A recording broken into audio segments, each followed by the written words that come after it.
Place à l'expert comptable. Cet épisode vous est proposé par l'Agence des experts comptables.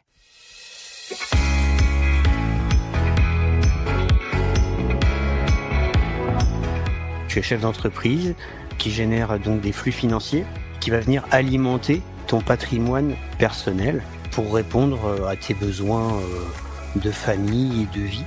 Comment on se donne les moyens d'atteindre ces objectifs? Mais il faut que ce soit des vrais objectifs réfléchis. Si je parle de l'expert comptable patrimonial, c'est un expert comptable qui conseille avant tout le dirigeant d'entreprise et par extension qui conseillera l'entreprise. Investir dans le patrimoine, ce n'est pas que de l'immobilier, c'est bien plus large. Dans Place à l'expert comptable, je vous invite chaque mois à découvrir un expert comptable qui partage sa vision et ses conseils pour propulser et optimiser nos entreprises. Je suis Rudy Brovelli, fondateur et dirigeant de l'Agence des experts comptables, une agence de communication spécialisée auprès des experts comptables. Dans ce podcast, découvrez comment nous allons apprendre à transformer notre quotidien et mieux gérer nos entreprises grâce aux conseils d'experts comptables, de la gestion, trésorerie, pilotage, optimisation, rentabilité et j'en passe. Mon objectif, vous montrer le vrai rôle de l'expert comptable au-delà des chiffres. Et maintenant, place à l'expert comptable.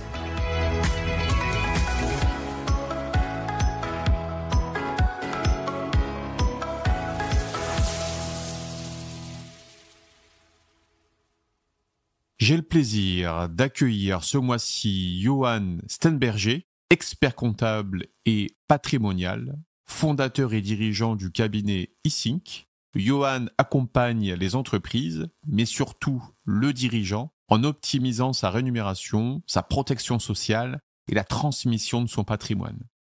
Son approche repose sur l'usage du numérique pour se concentrer sur l'essentiel, le conseil stratégique. Grâce à 15 ans d'expérience en cabinet et en conseil financier, il sait rendre simple des sujets complexes. Son expertise en gestion de patrimoine lui permet d'aligner la stratégie d'entreprise avec les objectifs personnels du dirigeant. Écoute, Johan, merci beaucoup d'avoir accepté mon invitation. Merci à toi, Rudy. Écoute, Johan, c'est un grand plaisir. Et moi, j'ai souhaité ta participation au podcast Place à l'expert comptable pour nous aider à mieux comprendre comment structurer notre patrimoine, anticiper nos besoins futurs et prendre les bonnes décisions financières. En effet, bien gérer son entreprise, c'est aussi bien gérer son patrimoine. Pourtant, beaucoup de dirigeants ne prennent pas le temps d'optimiser la structure de leur patrimoine, autant personnel que professionnel. Quels sont les leviers à activer pour aligner la stratégie patrimoniale avec nos ambitions? Comment éviter les erreurs? Et ça, je pense que tu nous en diras. Tu nous aideras en fait dans cette orientation. C'est les erreurs pour éviter qui pourraient impacter à long terme la transmission, par exemple, ou la valorisation de nos entreprises. L'objectif de cet épisode est de nous fournir des conseils concrets pour construire et sécuriser notre patrimoine en intégrant les meilleures stratégies fiscales, financières et juridiques. Comment mettre en place une approche patrimoniale efficace tout en gardant son entreprise comme un moteur de cette stratégie. Comme tu l'as compris, Johan, nous avons besoin de tes conseils d'expert comptable, et je dirais même plus d'expert en patrimoine. Comment tu souhaites aborder cet épisode? Merci Rudy pour cette introduction. Effectivement, l'expert comptable et l'expert comptable patrimonial, c'est vraiment ce que je veux présenter ici. Et je vais le présenter à travers des points suivants. Tout d'abord, une petite introduction sur l'expert comptable, le rôle global de l'expert comptable. L'expert comptable patrimonial, c'est quoi? C'est quoi la différence? Puis après, on va partir de l'objectif du client. C'est super important. Construire une stratégie pour atteindre cet objectif. Puis le suivi du projet pour rester dans le concret. Le client au centre des décisions. Et puis, on abordera en fin de podcast le travail sur la structure du patrimoine, le patrimoine financier et l'allocation patrimoniale. Et puis, lier les deux, parce que c'est vraiment la liaison de ces éléments qui font une bonne stratégie patrimoniale. C'est clair. Ok, top, intéressant. Tu vois, moi, le premier ressenti que j'ai en t'écoutant et en travaillant sur ce sujet, moi, quand j'entends patrimonial, tout de suite j'entends immobilier. Est-ce que il y a que ça en fait dans le patrimoine? Est-ce que c'est que de l'immobilier ou il y a aussi d'autres choses? C'est quoi en fait du patrimoine? Quand on parle de patrimoine, tu vois, en général, le premier réflexe qu'on va avoir, c'est mon patrimoine immobilier, quoi. Alors non, en fait, dans le patrimoine, et on va le voir, hein, mais je parle pas d'immobilier. L'immobilier, c'est une composante, mais il faut voir le patrimoine dans un sens très large, c'est-à-dire, ok, par quoi ça commence en fait tout ça?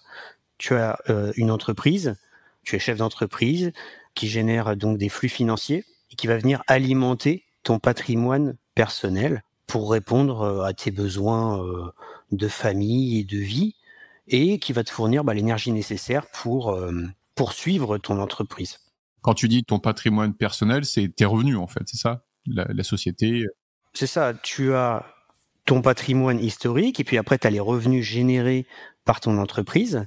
Et ensuite, qu'est-ce que tu vas en faire pour atteindre tes objectifs de vie? Et donc, un des moyens, ça pourrait être d'investir dans de l'immobilier ou en assurance vie ou autre.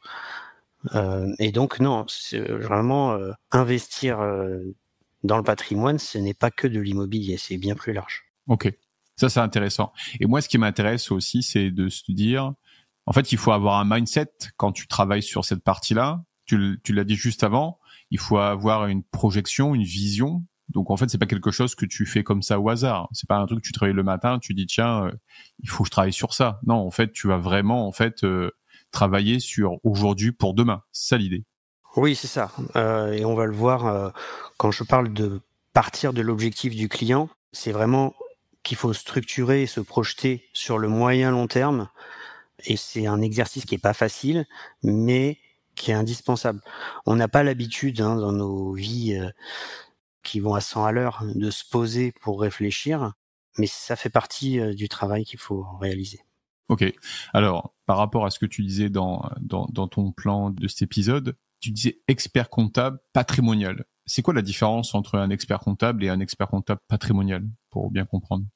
Alors, l'expert comptable, par sa formation, c'est le professionnel qui est au cœur des flux financiers de son client.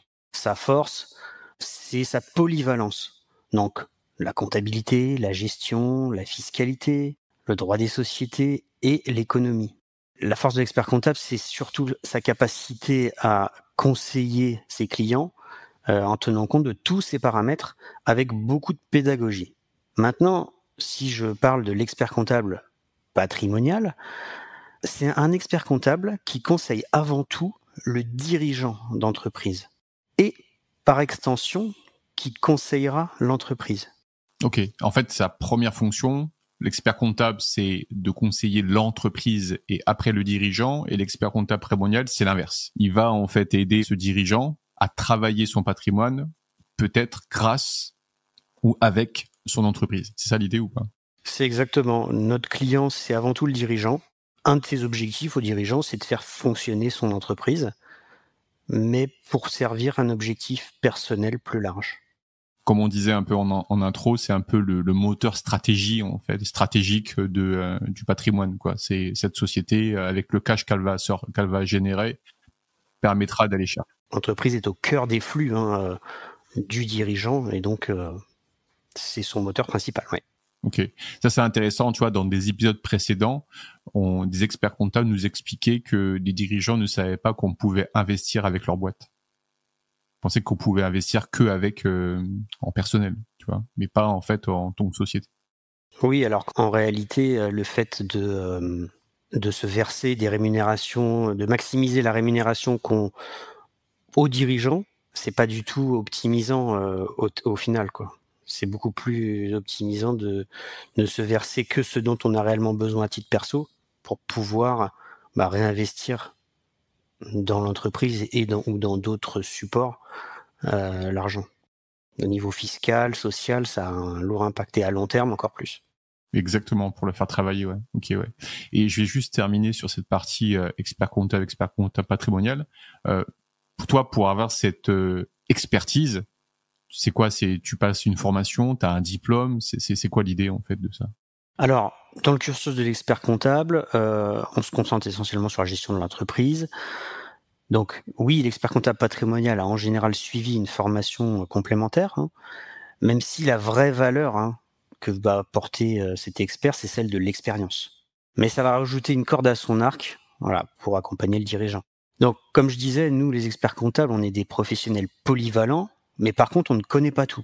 Et on va souvent être accompagné par un conseiller en gestion de patrimoine, par un avocat fiscaliste, par un spécialiste de la prévoyance. Un peu comme un chef d'orchestre qui ne sait pas jouer de tous les instruments, mais par contre qui assume ce rôle de coordinateur. Ouais, ok, je vois l'idée, ouais, d'accord.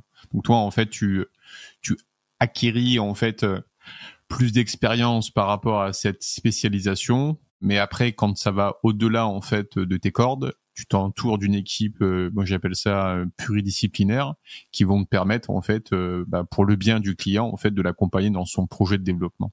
Oui, c'est vraiment comme ça que moi je vois le rôle de l'expert comptable, de l'expert comptable patrimonial. On peut pas tout savoir, on peut pas être des spécialistes de tout.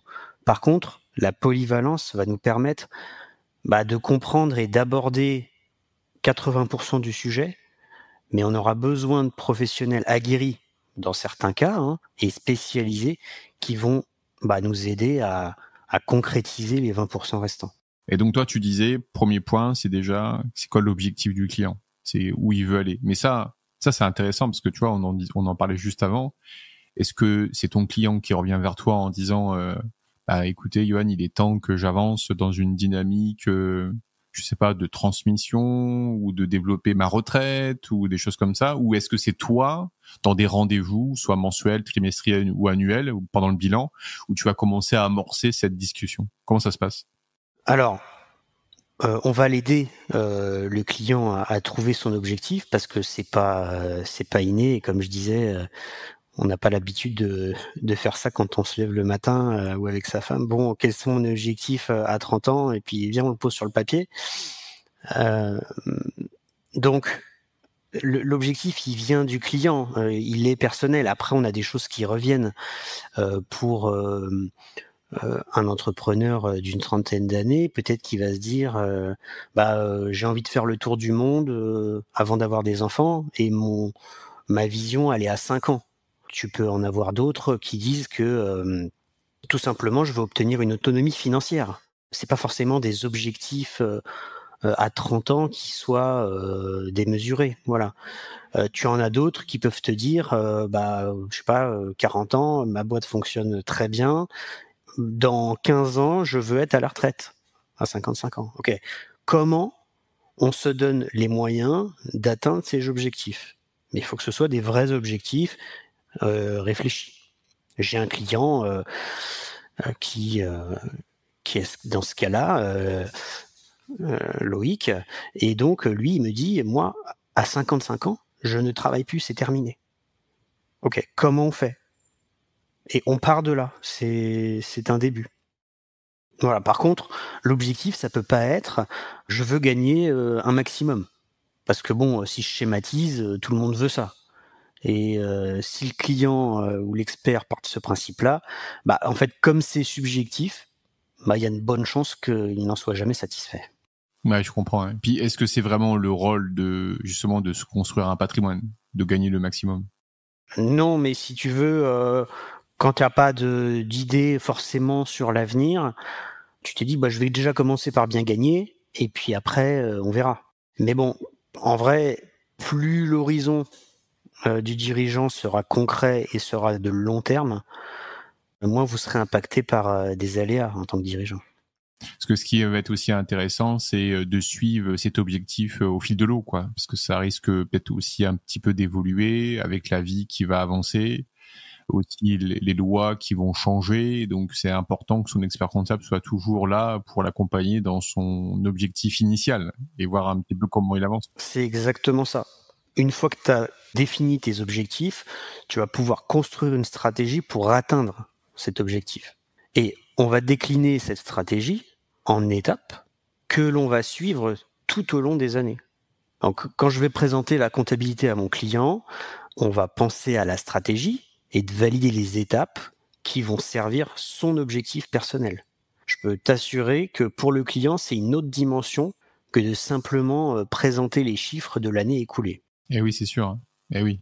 Parce que là, en fait, grâce aux chiffres, il va aller chercher sa stratégie, quoi. C'est ça l'idée, quoi. Il va la visualiser et il va la vivre et il va voir du concret en fait dans des objectifs qui au démarrage ne le sont pas trop parce qu'ils sont lointains. Et donc l'expert comptable, lui, il va utiliser son expertise pour aller plus loin en gérant les flux du dirigeant. Donc ok, l'entreprise génère des revenus, mais maintenant, est-ce que l'on a intérêt à distribuer ? Est-ce qu'on a intérêt à les remonter dans une holding ? Aussi, est-ce qu'on a tenu compte de la protection du dirigeant, voire de celle de sa famille, par des contrats de prévoyance adaptés ? Et puis, comment on prépare les flux financiers une fois qu'on sera à la retraite ? Tout ça, ça peut s'anticiper. D'accord. Donc là, tu vas attaquer la partie un peu montage fiscal, c'est ça, avec la holding ou d'autres dispositifs. Merci pour cette remarque. Enfin, une fois qu'on a fait ce que j'ai indiqué, on peut commencer à se dire qu'on va optimiser fiscalement. Si on peut, on va pas s'en priver. Mais la fiscalité, ça doit venir vraiment à la fin. On ne construit pas nos objectifs sur des objectifs fiscaux. Et un des biais fréquents, c'est de prendre les décisions en pensant que, allez, c'est la bonne opportunité. Par exemple, tiens, je vais acquérir un bien en Pinel. Ou je vais défiscaliser grâce à l'immobilier en LMNP, location meublée non professionnelle. En fait, si on fait ça, on joue sur le terrain de l'administration fiscale, qui a la main pour faire et défaire les règles quand bon lui semble. Et c'est ça dangereux, et c'est donc l'objectif, c'est vraiment du long terme, et on ne doit pas dépendre d'une loi de finances, du politique qui arrive, qui repart. C'est trop dangereux, on n'a qu'une vie. Hein. Ah oui, c'est sûr. Après, c'est ça qui est aussi intéressant, comme tu disais en amont, c'est au début, en fait, c'est bien se faire accompagner d'un expert comptable pour justement mesurer en fait l'objectif et pas faire d'erreur de départ. Parce que souvent, tu vois, on a fait un épisode précédent avec Raphaël sur la partie holding, et souvent les gens, en fait, ils voient un ami ou sur YouTube quelqu'un qui parle d'holding, tout de suite ils disent qu'on va monter ça, mais ils se rendent pas compte des causes et conséquences qu'il y a derrière. Oui, alors je suis d'accord avec ce que tu viens de dire. Ceci dit, la vie, elle n'est pas linéaire, et en fait, nous, quand le client vient nous voir, il a déjà fait des choses. Il a déjà un passé. Voilà. Et donc, même si on n'aurait peut-être pas fait ça, si on s'était cogné plus tôt, ok, on prend la situation telle qu'elle est aujourd'hui et on voit comment on la transforme ou comment on la poursuit dans l'intérêt du client. Après, l'idéal, c'est quand même... toi, c'est quoi ton retour par rapport à ça ? L'idéal, c'est que si un entrepreneur se pose une première question, c'est quand même de communiquer à son expert comptable. C'est cet objectif qu'il souhaite développer. Oui, tout à fait. Quand il a un expert comptable qui est à l'écoute de ces sujets-là, effectivement, l'expert comptable, il est au cœur des flux, il est au cœur de l'entreprise. Donc, c'est aussi à l'expert comptable de nouer cette relation de confiance qui va donner envie au client de le consulter avant de prendre des décisions qui vont impacter ses finances des 10 ou 20 prochaines années. Eh oui. Je vais rebondir juste sur une réflexion, c'est le patrimoine que tu vas te constituer au fil des années, il est à qui ? Il est aux dirigeants ou il est à l'entreprise ? Ou il est aux deux ? Alors, c'est une très bonne question encore. Alors, tout dépend de la gouvernance de l'entreprise. Si le dirigeant est aussi associé majoritaire de l'entreprise, il a plus la main sur ce qui se passe dans l'entreprise. Donc, c'est variable en fait. Chaque situation va être différente par rapport à ça, mais d'une manière générale, on considère l'ensemble, effectivement, le patrimoine de l'entreprise, donc ses réserves, sa trésorerie, etc., et le patrimoine personnel du dirigeant, puisque on va jouer justement sur les résultats de l'entreprise, sa trésorerie, pour pouvoir soit allouer plus ou moins de rémunération, allouer des niveaux de prévoyance plus ou moins importants, des cotisations retraite plus ou moins importants. Et donc, c'est vraiment le jeu entre l'entreprise et son patrimoine personnel qu'on va prendre en compte pour l'analyse. Donc, un des points importants maintenant qu'on a défini cette stratégie, c'est le suivi du projet. pour rester dans le concret. Comme on disait, dans la vie, tout évolue. Puis la vraie vie, c'est des aléas, hein, et c'est normal qu'on s'y adapte. Et souvent, les objectifs de moyen long terme sont plus les mêmes à 30 ans et à 50 ans. Donc, ça nécessite un suivi dans le temps. Conseil patrimonial, c'est un suivi dans le temps, c'est pas juste du one shot. Par exemple, je fais une randonnée en famille pour aller d'un point A à un point B, mais en fait, il fait trop chaud et donc je vais devoir m'arrêter plus longtemps que prévu. Puis ensuite, on croise quelqu'un qui nous indique un point de vue à pas louper dans la rando, donc on va changer notre itinéraire. C'est ok, on va adapter la stratégie, on va changer le chemin prévu, mais l'objectif restera le même. Passer une journée agréable en famille. Et la gestion de patrimoine, c'est pareil, mais avec un suivi de plus long terme. Ok, ça c'est intéressant. Ouais. Là, je rebondis sur... j'ai mangé il n'y a pas si longtemps que ça avec une amie. Je vais dire son âge parce que c'est important par rapport à la suite. Hein. Elle a 55 ans. Et en fait, on parlait de projets, ce que, voilà, je suis quelqu'un toujours dans plein d'idées la seconde, etc. Elle me dit, ouais, mais c'est normal, toi, t'es jeune, etc. Mais moi, j'ai 55 ans, à mon âge, il n'y a plus rien à faire. Toi, demain, t'as un client qui vient te voir, qui a 55 ans. Est-ce que tu seras dans cette même dynamique en termes de proposition, de patrimoine, etc. Ou est-ce que tu diras, en fait, là, j'ai rien à faire, je vais pas forcément l'embêter avec ça ou le kikiner avec ça. C'est quoi ton ressenti par rapport à ça? En fait, l'approche avec des clients jeunes ou avec des clients moins jeunes, elle est différente dans le sens où le client de 55 ans, lui, il a déjà construit un certain nombre de choses. Il y a un existant qui est plus fort. Donc, tu vas avoir une partie audit qui va être plus importante au démarrage. Et puis après, des préconisations qui seront peut-être de moins long terme. Inversement, avec un client jeune, en fait, tu vas avoir un audit qui va être assez simple à faire parce que, en général, il a peut-être pas construit énormément. Mais par contre, il va y avoir un certain nombre de choses à mettre en place au départ et puis au fil du temps, selon l'évolution de son entreprise et de ses objectifs. Donc, en gros, l'approche n'est pas la même, mais un client de 30 ans ou un client de 55 ans, il peut être conseillé dans la gestion de son patrimoine, sans problème. Tu disais dans ton intro, en fait, que le client est au centre des décisions. Souvent, on dit que le dirigeant est seul à prendre ses décisions. Là, c'est quoi le rôle de l'expert comptable dans cette prise de décision? Est-ce que grâce à la communication, l'interaction qu'il va avoir avec lui, sa prise de décision sera plus mesurée, sera plus réfléchie, ou il reste toujours seul? C'est vraiment un échange. Hein. C'est un échange, mais c'est le client qui est au centre de son projet de vie. Ça va pas être l'expert comptable qui va décider à la place du client. Si ma cliente est pacsée, elle va pas forcément se marier sous le régime de la communauté réduite aux acquets, parce que je lui dirais que dans son cas, ça servira bien ses objectifs.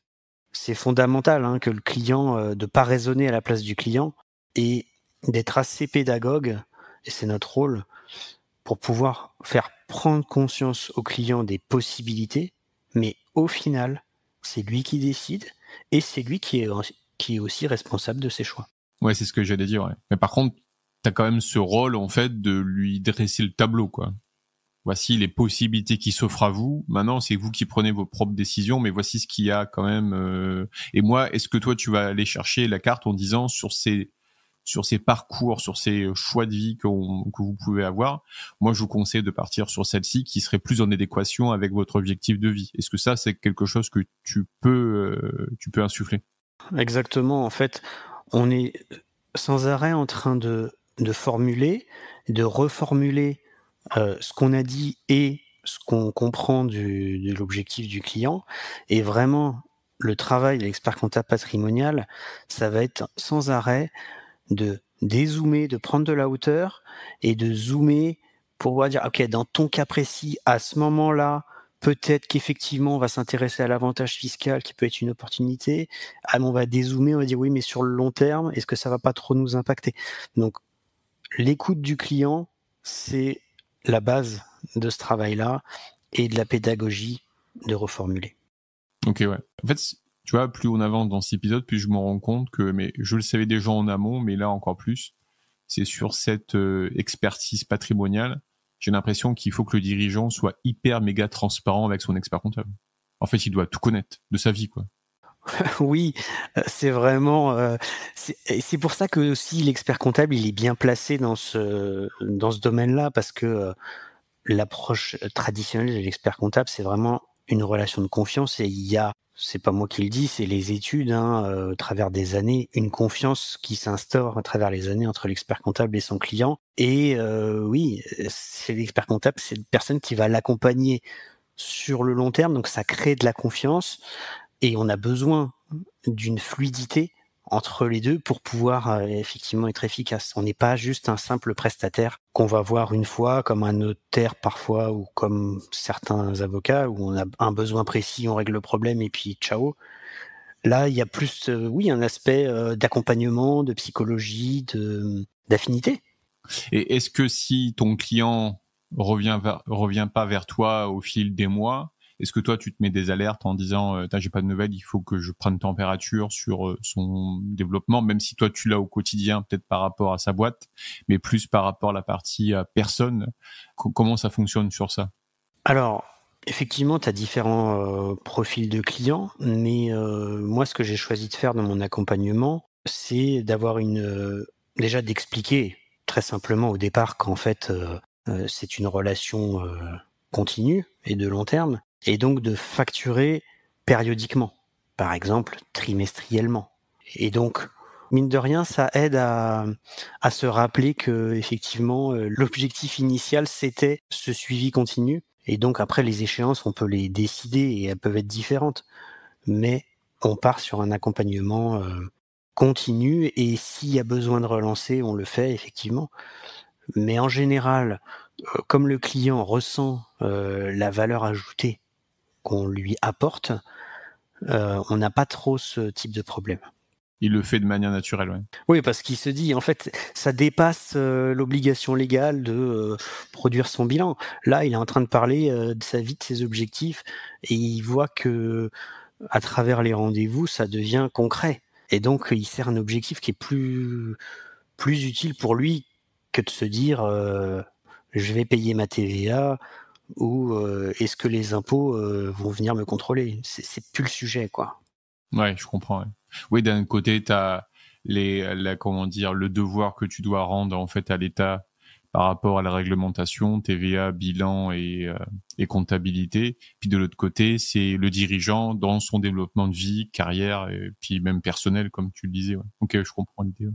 Oui, et c'est pas pour autant qu'on va négliger cette partie réglementaire, parce qu'elle est importante et c'est une base. Mais l'idée, c'est d'aller plus loin avec les clients qui le souhaitent. Ok, top. Dans ton plan, tu parlais de travailler sur la structure du patrimoine. T'entends quoi par structure du patrimoine? Par exemple, qu'est-ce qui se passe pour mon entreprise si j'ai une maladie, une invalidité? Est-ce que j'ai souscrit la prévoyance adaptée? Si j'ai des enfants d'une première union, est-ce que mon conjoint est protégé si je décède de manière inattendue? Ça peut aussi être, est-ce que j'ai une SCI pour mes biens immobiliers? Ou est-ce que je prépare la transmission à mes enfants par une donation en nue propriété, par exemple, qui me permet de garder le contrôle? Sachant que plus on fait ça jeune, et plus c'est avantageux pour la transmission, et que l'impact peut être considérable. Encore une fois, l'anticipation, c'est la clé. À côté de ça, à côté de travailler sur la structure, on va travailler sur le patrimoine, l'allocation financière. Est-ce que dans mon patrimoine, j'ai beaucoup d'immobilier, ou est-ce que quelle est la proportion d'épargne liquide, la proportion de placement en actions, voire de crypto? Et puis, sur quel support j'ai investi? Est-ce que c'est de l'immobilier en direct? Est-ce que c'est via des SCPI? Est-ce que j'ai une assurance vie? Voilà, donc tout ça, on va travailler c'est travailler sur la forme et sur le fond, pour pouvoir concrètement, au-delà des objectifs, voilà, concrètement, financièrement, comment on gère l'existant et on le transforme pour servir des objectifs. Les différents supports que tu as cités, est-ce qu'ils sont en relation avec l'objectif? C'est-à-dire, si tu te rends compte au bout de 20 ans qu'il y a 90%, c'est plus de l'immobilier, est-ce que tu vas dire, bon, c'est pas forcément l'idéal de mettre ses œufs dans le même panier. Moi, je vous conseille en fait de réoptimiser en fait, moi j'appelle ça le portefeuille pour les réorienter un peu sur la SCPI. Tout à l'heure, tu parlais de crypto. On peut aussi parler peut-être aussi d'or aussi. Tu vois, là, on a une accélération du marché à l'heure où on fait le podcast au travers un peu des guerres commerciales. De l'or, ça peut être aussi peut-être une valeur refuge et ça peut être aussi peut-être une idée en fait de placement patrimonial, non? T'en penses quoi de ça? Alors, déjà, comme je disais, on va toujours partir de l'existant. Si le client a un patrimoine immobilier conséquent, on va pas lui dire, bon, bah, déjà, t'en vends la moitié, et puis tu vas mettre l'autre moitié en assurance vie, et puis c'est pas aussi radical, hein. On s'adapte à l'existant. Et ensuite, oui, ça va être en fonction des objectifs de la liquidité. Voilà. Est-ce que je peux avoir besoin d'argent rapidement, ou est-ce que je suis en capacité de bloquer pendant un moment? Ma retraite, est-ce que j'ai acquis des droits à la retraite par capitalisation notamment? Est-ce que j'y ai un intérêt? Donc voilà. Après, pour répondre à ta question sur l'or, alors vraiment dans la dynamique patrimoniale, on essaye vraiment d'avoir une vision de long terme. Donc que la conjoncture actuelle fasse que l'or monte, bon bah déjà si l'or monte, peut-être que c'est peut-être déjà trop tard pour pour investir dedans. On s'intéresse souvent aux éléments, aux choses une fois qu'elles sont très hautes. On parlait de crypto, le Bitcoin, tout le monde en parle quand ça a fait plus 50%. Par contre, quand ça a fait moins 70%, parce que on parle de ces variations-là, hein, tout le monde dit ouf, heureusement que j'ai pas investi parce que en fait c'est bien ce que je pensais, c'était une arnaque. Ouais, mais c'est peut-être si tu crois au crypto, c'est au moment où c'est qu'il faut investir. Après, c'est trop Ouais, tard. c'est ça. Ça a duré, ouais. Oui, c'est ça. En fait, il faut avoir ce mindset sur la durée et pas sur du court terme. C'est ça la stratégie de ce type d'investissement. Et même, je dirais même sur les actions, choses comme ça, en fait. Exactement. C'est de la vision, en fait, long terme. Je crois qu'il y avait eu une étude qui avait été faite. Je sais plus si c'était des Américains ou des Français, mais ils expliquaient qu'il y avait 3 types de personnes. La première type d'investisseur, oui, on peut parler de ça, oui. C'était quelqu'un qui investissait tant d'euros par mois pendant 40 ans. Le deuxième type de personne, c'était quelqu'un qui investissait quand c'était le plus en termes d'opportunité, donc c'était vraiment one shot, c'était rapide, c'était j'achète et je vends dans la journée, par exemple. Et le troisième type de personne, c'était il a acheté au plus bas. Et en fait, ils ont analysé ça sur une très longue période et ils se sont rendus compte que c'était quand même les gens, le premier cas de figure, qui mettaient un peu tous les mois sur la durée, qui, in fine, gagnaient le plus. Ouais, t'as tout dit, c'est tout à fait ça. Et alors, on dit toujours, hein, les performances passées ne présagent pas des performances futures, hein, c'est toujours la phrase qu'on dit. Ceci dit, depuis que les marchés financiers existent, hein, si vous investissez, vous placez une somme pendant 15 ans, en fait, au bout de 15 ans, vous n'êtes jamais perdant. Donc, qui plus est, quand tu investis tous les mois une somme, oui, il va y avoir des aléas. Ça va monter, ça va baisser, ça va monter, ça va baisser. Mais si tu es assez diversifié, tu t'en sortiras tout simplement parce qu'en fait, si le monde tourne, c'est parce que des entreprises font des bénéfices et font de la croissance. Et donc, si les entreprises ne faisaient pas de bénéfices, elles fermeraient. Donc, celles qui ferment sont remplacées par d'autres qui fonctionnent. Et donc, c'est pour ça que la bourse a toujours tendance à grimper. C'est dans le long terme. Du coup, une fois qu'on a travaillé sur la structure et qu'on a travaillé sur son allocation patrimoniale, on va lier les deux. Je prends un exemple en reprenant le thème du démembrement de propriété. Mon fils aîné part de la maison pour faire ses études, il a des besoins financiers. Je peux avoir intérêt à lui faire une donation temporaire d'usufruit, de manière à ce qu'il touche des revenus locatifs le temps de ses études. C'est une possibilité que nous offre le droit civil. Ce type de schéma, ça peut aussi fonctionner pour un parent âgé qui a des besoins de revenus complémentaires, par exemple parce qu'il rentre en maison de retraite. On va pouvoir démembrer temporairement, c'est-à-dire lui attribuer des revenus officiellement, hein, mais temporaires, jusqu'à ce qu'il n'en ait plus besoin. D'accord. Et ça, c'est considéré comme une donation? C'est considéré comme... il déclare ça à l'impôt sur le revenu? Oui, en fait, c'est une donation d'usufruit, c'est-à-dire que ça concerne un bien immobilier sur lequel, par exemple, tu avais des revenus locatifs. Et donc, tu fais une donation de ces revenus locatifs pendant un temps limité. Sachant que pour la taxation, c'est l'âge de l'usufruitier qui va compter. C'est-à-dire que plus l'usufruitier sera âgé, plus en fait son temps par définition, hein, son temps pour pouvoir bénéficier de cet usufruit va être court, et donc moins la taxation sera forte. Elle sera forte, ouais. D'accord. Ok, donc plus c'est jeune, plus c'est taxé. Oui, il y a une question de temporalité. Voilà, donc effectivement, après on rentre dans des considérations plus complexes, mais tu as de l'usufruit temporaire et tu as de l'usufruit viager. Et dans l'usufruit viager, plus tu es âgé, donc c'est par tranche de 10 ans hein, au niveau de la fiscalité, et moins la taxation est forte puisque le législateur considère que tu pourras pas en bénéficier longtemps, donc que ta donation a la moins de valeur que si tu avais donné plus tôt. Donc pour conclure, l'expert patrimonial, il va assurer un suivi de son client pour servir l'objectif du client via une stratégie.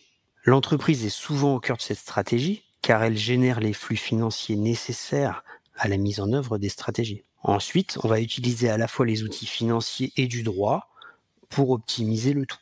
Au fond, le rôle de l'expert en conseil patrimonial, c'est de prendre de la hauteur sur la situation globale du dirigeant.